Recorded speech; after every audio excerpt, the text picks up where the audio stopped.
চরিত্রে তো সমস্যা আপনার, আমার চরিত্রে সমস্যা হইব কেন?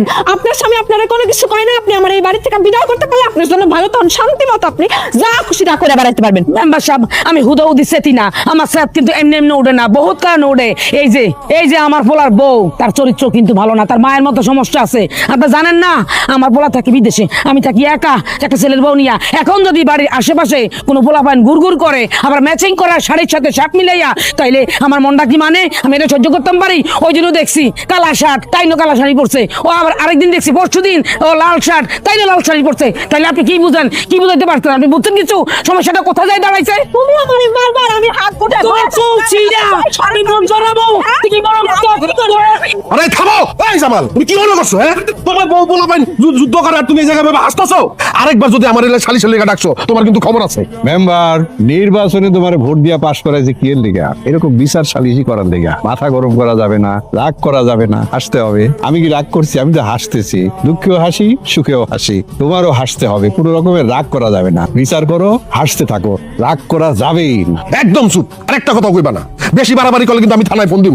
তুমি কই সালিশি আমি করবো না, ফাউল গুনানকার। জামাইল্লা, আমি তোর সংসার করবো না, আমি বাপের বাড়ি চলে যাবো। তোর চোখের সামনে তোর আদরের ফোলার বউ আমার গায়ে হাত তুলছে, তুই বিচার করস নাই। তোর ফোলায় ফোনটা বন্ধ করে রাখছে। তোরা কি মনে করছ আমি চাইলে দিব?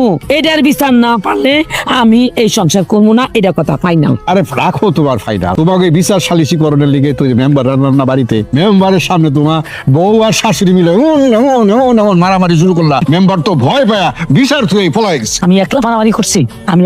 আমি খারাপ? তোর পোলার বউ ভালো? আমি তো বুঝা গেছি, আমি সব বুঝা গেছি। তুই হইলি সবচেয়ে বড় শয়তান। আল্লাহ, তুমি বিচার করো। আল্লাহ তোর লুলা বানাইবো, তুই ব্যাঙ্গের মতো লাফালাফায় মরবি। আমি তোর বিরুদ্ধে মামলা করবো, থানায় যাবো, তোর জেলের বা খাওয়াবো। তুই হইলি নষ্টের গুড়াডা। তুই তোর পোলার বউরে কষ্ট দিতেছস, উস্কানি দিতেছস, তাই না? তুই হইলি নাটের গুরু।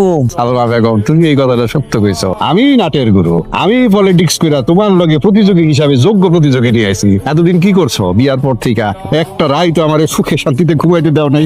সারাদিন খালি কানের কাছে জ্ঞানর করতেই আছিলা। তোমার লগে ফাইট করার জন্য একজন যোগ্য প্রতিযোগী নিয়ে আইছি। এখন তোমরা যখন দুইজনে মিলে মারামারি করো না, আমার দেখতে খুব ভালো লাগে। আমি দেখি আর হাসি আর দেখি। এতদিন আমার লগে মারামারি করছো, এখন আমি প্লেয়ার চেঞ্জ করে দিচ্ছি। ভালো করছি না? আমার হারানোর লাগা তুই প্লেয়ার চেঞ্জ করছস, ইচ্ছা কইরা এই বজ্জাত মায়ের এই বাড়িতে কইরা আনছস। তুই কি মনে করছস আমি হারে জন্য বেডি? আমি সালবা বেগম, আমি ভাঙবামু, তুমি মস্কামু না। তুই বুঝছ না?